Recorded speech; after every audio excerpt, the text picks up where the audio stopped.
This is Football at 4. Let me just float this out there. How would Saquon look in Dallas? How would Saquon look in Philadelphia? How would Saquon look somewhere in the NFC East other than the New York Giants? I could see an NFC East team exploring that to see if they can make something happen with Saquon. That would be something that would be really interesting. That was Adam Schefter, as he mentioned. How would Saquon look in Dallas? How would Saquon look in Philadelphia? How would Saquon Barkley look in the NFC East? Let's bring in Geoff Mosher. It's Football at 4 from the Inside the Birds podcast, which you can get on all podcasting platforms. Just search YouTube, Inside the Birds. And, of course, Football at 4 is brought to you by Bet365. Whatever the sport, whatever the moment, it's never ordinary at Bet365. It's never ordinary for the Eagles either. And Geoff Mosher, you just heard Adam Schefter said, what about Saquon in Philadelphia? Does that sound completely ridiculously far-fetched, or is there something that makes you say, that would be interesting? Well, I do understand when people say this is crazy. The Eagles don't pay their own running backs, let alone going out in free agency and spending big money on a running back. That is not consistent with the franchise's philosophy. You know, this brings us back to the Bijan Robinson discussion. You know, could this be the year? Will this be the one? No, it was not the year, and it was not the one that in which they were going to draft the running back in the top 10. However, I always leave the door open, Mike, for exceptions to the rule with the Eagles, because they have shown in the past in certain situations they're willing to be flexible. So I would say this. Saquon Barkley is in a position that he really doesn't want to be in. He's entering free agency where there are 3 to 4 other really good running backs who are also in free agency. And there's probably 3 or 4 other decent running backs, not as good as Saquon, but, you know, a team that could say, hey, I could use a DeAndre Swift, or I could make it work with a Devin Singletary, right? So it's not a great free agency for him. So if he were inclined to want to take a 1-year deal, to have another good year, right, and then hit the market again next year, that's a situation where I could see the Eagles potentially being interested. I haven't heard that. I'm just giving you my years of reporting experience that I don't officially slam the door on the idea of the Eagles getting a running back in free agency and paying a little bit of money for it. I could see it in a short-term, very, very short-term 1-year structure if that's what Saquon wants to do. And I would imagine, Mike, that is only going to happen if Saquon goes out there and finds that the Giants were sort of right, that he can't really get a long-term deal in that 14 to 12 to 14 million range, whatever it is that he's looking for. Let me ask you, in your mind, what's the number? Do you have a number in your head that the Eagles would say, yeah, we can justify paying you as a running back? You know, like let's say DeAndre Swift or Saquon Barkley. Is it $7 million? Is it $5 million? Is it $3 million? Is it $9 million? Is there an average value that they would say, you know what, that number we do feel comfortable, even though that's more than we want to pay. But for you, well, because last year they paid Boston Scott 1.2, and he was the highest paid running back on the team. Right. Yeah. And then, again, let's not, throughout the history of the organization, the Eagles have paid running backs. It's just usually the ones that they drafted who were multi-talented, the way, say, LaShawn McCoy and Brian Westbrook were. Those guys did get money at points in their career from the Eagles, and pretty good money. So on a 1-year deal, do I think the Eagles could get to, 7 to 10 maybe, or something where I forget what they did with Alshon Jeffrey when they signed him to a 1-year deal. I think there was like a base of 9 that year, but had elevators or incentives that if he met could get him even more. That's something they could also do with Saquon, where they give him a lower base salary for 1 year and build some incentives into it. This really, to me, would be more about, though, not the Eagles being front and center to go get Saquon Barkley, more about taking advantage of an opportunity that might not otherwise exist because the market isn't there and because Saquon himself might be looking just for 1 year to really prove what he can do on a better team. He also, Mike, has Pennsylvania roots, not just going to Penn State, but being from the Lehigh Valley area. So playing for the Eagles could appeal to him in that regard. He doesn't have to go far from where he's from. And historically, the Eagles have been a good rushing team. Now, it would be just this guy's luck, Mike, if he decided, I'm going to do this 1 year deal with the Eagles because they're known for running the ball and they've got a good offensive line. Then he realizes he's walking into a situation where actually 40% of the Eagles' offensive line is going to be new. And let's be real, probably going to be hard to be as good as they've been in the past, no matter who's playing center and right guard, because basically you don't have Kelsey and Sayamalu there. Geoff Mosher, InsideTheBirds.com, the Inside the Birds podcast. Yeah, I mean, in the last 48 hours, Moshe, free agency has added a lot of names to it here. I don't know if any of them jump out, but there are some guys who have bigger names and they play positions that the Eagles are going to have needs at. Christian Wilkins is a defensive tackle. You obviously saw a plethora of safeties and secondary players get released. Did anybody's name who got released that wasn't a free agent at the end of the season and is now a free agent, any of these names jump off the page as, okay, now I'm intrigued? I mean, maybe the linebacker from Miami, Jerome Baker, because he's still a younger player. I think he's 26 or 27. And I'll check on that for you in a second. But mainly, that, and he played in Vic Fangio's system last year, and people thought he played well. People we talked to, especially leading up to the Dolphins game, the Eagles-Dolphins game, thought he played well. He played in 12 games.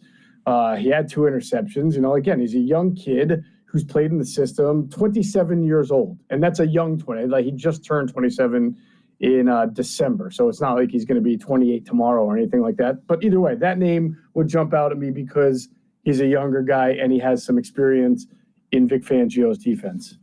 Yeah, I mean, you take a look at some of these guys like Xavier McKinney, who with the Giants, they ended up not tagging him, so then he becomes a free agent. You got Jamal Adams and Diggs out in Seattle. They become free agents. Obviously, you got some tight ends that are now on the market, including one that just signed, by the way. Zach Ertz signed with the Washington Commanders. So Logan Thomas, who was in Washington, he's released. There's a lot of intriguing names that just kind of jumped on the market. I think that's just going to add to the intrigue of Monday when you're allowed to start to talk to people. But on Monday, by the time you're on, we're probably going to have some deals already agreed upon. Yeah, I mean, I thought you were asking me about guys who were sort of cut from past teams, not guys who are going into unrestricted free agency, like a Xavier McKinney or like the guy from Miami, the safety, Brandon Jones. I mean, I would expect, and I've been telling you this, the sense I'm getting is that Howie's going to be aggressive in free agency, that he's going to try to fix this thing to the best of his ability so that the Eagles can compete for a Super Bowl next year. So if there's a guy at a position of the Eagles need at linebacker, at safety, maybe corner, maybe wide receiver for like a number 3 slot receiver that you've heard of and you think is good, you can bet that the Eagles have at least checked in on him and will make some overtures. Yeah, well, that's the thing. Yeah, those are the guys that I'm kind of talking about, are the guys that were on teams, 48 hours ago, and then they had to make decisions on, and they basically said, all right, we're not going to tag you. Now you're free, and now we've got a whole nother group of players that have been added into this mix here. And Jordan Poyer just got released by the Bills. So he's the guy, by the way, was drafted by, I believe, Chip Kelly, right? Jordan Poyer was a late-round pick, turned into an all-pro player with Buffalo. But there's another safety. There's a lot of safeties names who all of a sudden, like I said, Jamal Adams, Diggs, now Jordan Poyer, Xavier McKinney. The Eagles, if they want to get a safety, seems like they have a year to get one. Yeah, and don't forget, Eddie Jackson, who played for Vic Fangio and the Bears, was released a while back. And obviously Kevin Byard is still someone they can bring in, because if you look at the Eagles situation, or bring back, I should say, on a 1-year, much smaller deal. If you look at the Eagles situation, Mike, they need 2 safeties.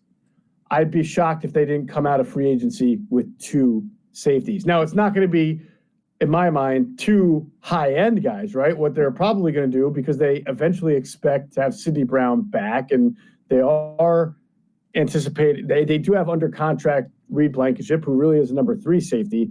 But I think that they need a young like a second contract safety, right? But then they also need like maybe that older veteran 1-year deal placeholder as they wait for Sidney Brown to get back and maybe even draft a safety also. Okay, right guard. The thought from you, is it an in-house, a Steen, somebody that's been here, drafted, or free agency? Yeah, Adam and I had heard at the combine that they were not likely to be looking at offensive line in free agency, more likely to keep building from within. So obviously Juergens is going to slide to center, and you've got Tyler Steen to compete at right guard. They have a couple of backup guys. You know, the kid they signed, Darian Kennard, they gave a decent amount of guaranteed money to. He's the guy who was on the Chiefs last year, their practice squad. He's a tackle, but we were told that he actually played guard in practice last year and performed better there, so he'll compete. And I would think that if the Eagles draft a tackle early, right, first round, second round, a lot of these tackles have guard abilities or guard body types. J.C. Latham, the kid from Washington, whose name all of a sudden is escaping me. I think it's like a Hawaiian or Samoan name, Fatnow, I believe. He projects as someone who could also play guard. I believe the kid from BYU who played tackle can also play guard or on the right side. So it wouldn't shock me if there was not one set name, but if the names that do compete here with Tyler Steen are guys that the Eagles bring in through the draft and not necessarily through a veteran free agent. Gotcha. They may get a veteran free agent for depth. Yeah, Troy Fatanu from Washington was the name I was trying to. Right, yeah. I mean, like, for like John Runyon Jr. is a guard. I mean, he's a free agent, So you're saying not likely that they go down that road where you're bringing in a guy who probably projects as a starting right guard. They go with Steen. Maybe they bring back Opeta. They draft a guy. They have 4 fifth-round picks, and they bring another guy in for depth and competition. That's correct. And Mike, really, what an under-discussed, I think, topic going on right now, and I just alluded to this with Saquon Barkley, if he wanted to sign with the Eagles, is that, I mean, for the longest time, when the Eagles were at their best offensive line, like 2016 to 2022, last year they took a little bit of a step back. When they were at their best, it's because they had Jason Kelce and Brandon Brooks, or Jason Kelce and Isaac Seumalo, or Jason Kelce flanked by Brandon Brooks and Isaac Seumalo. And you look at them now, Cam Juergens center, let's say Tyler Steen right guard.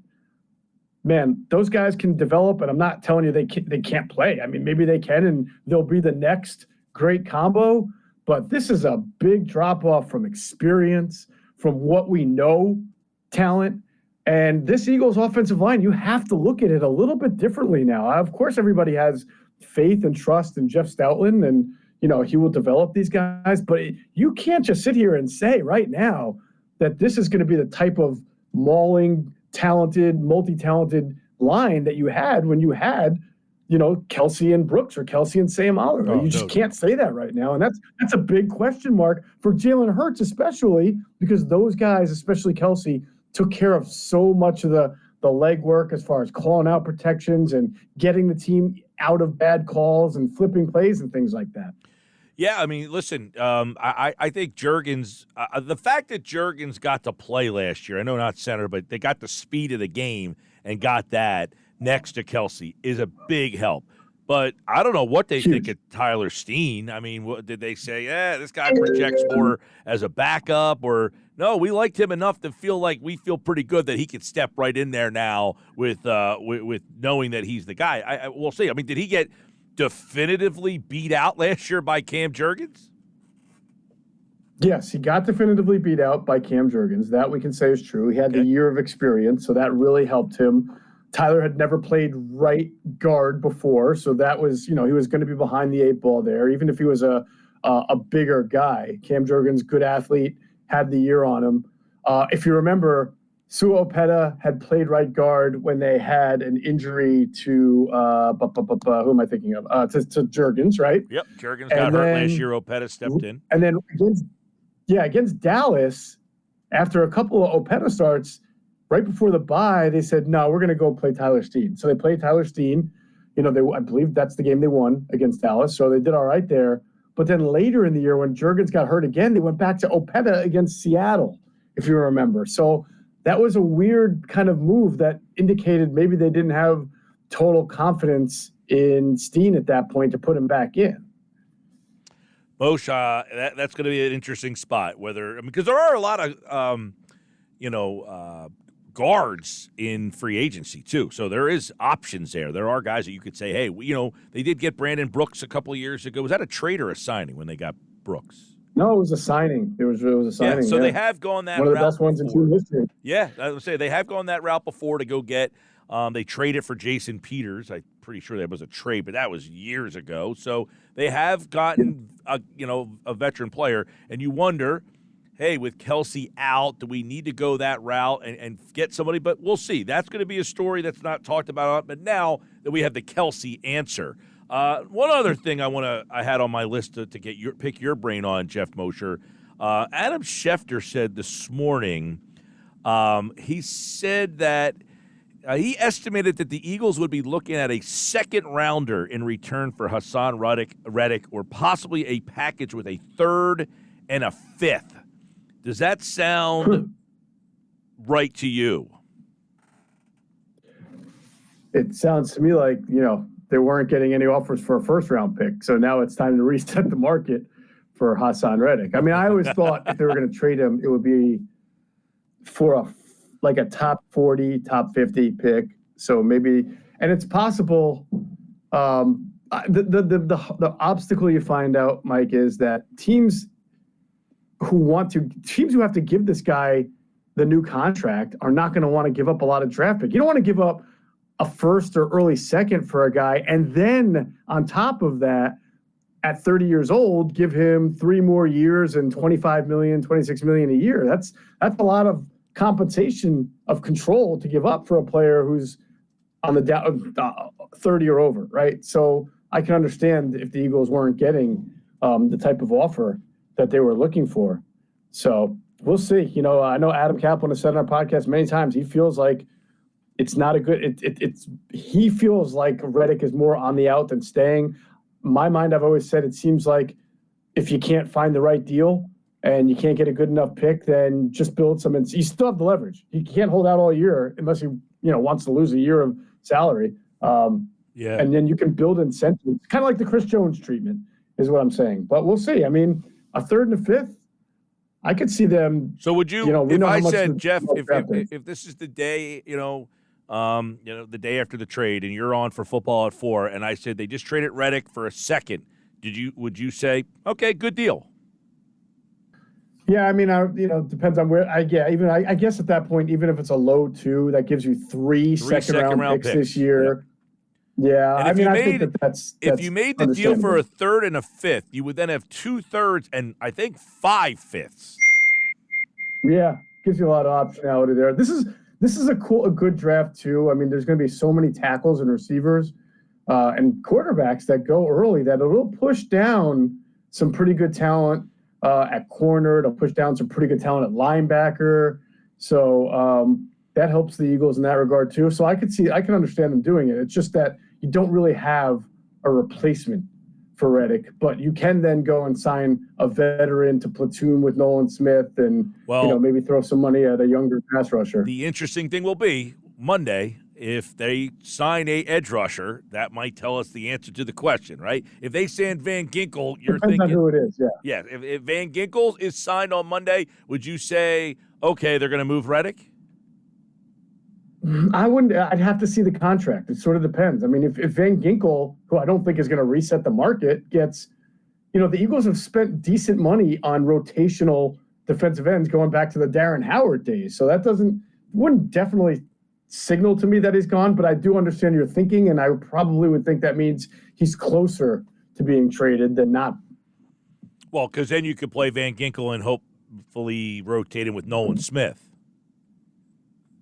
Of course, you could. Right, yeah, that would be what you would ideally do. But even if you didn't trade Reddick, I mean, the way Josh Sweat sort of wore down at the end of the year, and Brandon Graham, we'll have to see what his situation is. They're not really overly deep at edge rusher, and especially young edge rusher. Yeah, I mean, I guess because at some point they got to get him on the field playing before they start to say, all right, we drafted a guy in the first round and got nothing from. So we'll see what ends up happening there. Monday when Mosher's back. Remember Van Ginkel also played stack linebacker for he kind of was that and an edge rusher depending on their injury situation. So we would have to know what their plan for Van Ginkel is also before we made any long-term conclusions about where they want him to play. I'm just going to throw a name out Monday when Mosher's back. I'm saying Jordan Brooks, the linebacker from Seattle, would be a name that I think to keep an eye on. That's all. I have no information. I like it. He tested well athletically. That's the kind of guy the Eagles look for, so I could see that. Yep. As I've gone combing through people that make sense at a position and monetarily and all that jazz, to me, that's the guy that I think we might be talking about Monday. The Eagles signed Jordan Brooks. So remember we had this conversation, Geoff Mosher. I will do that. All right. For more, check out the Inside the Birds podcast. Just dropped intel on all offensive side skill players with Greg Cosell on the latest podcast, Inside the Birds, dropping tomorrow, actually. I think. Is it tomorrow? Thursday? Yeah. All right. Tomorrow, I thought today was Thursday. I'm sorry. But that's Geoff Mosher from the Inside the Birds podcast at InsideTheBirds.com. All right, Mosher. Thanks, man. Take care, buddy. All right, I got my days mixed up a little bit, but I know talking to Adam on Tuesday, he talked about the intels dropping on Thursday, and Thursday happens to be tomorrow.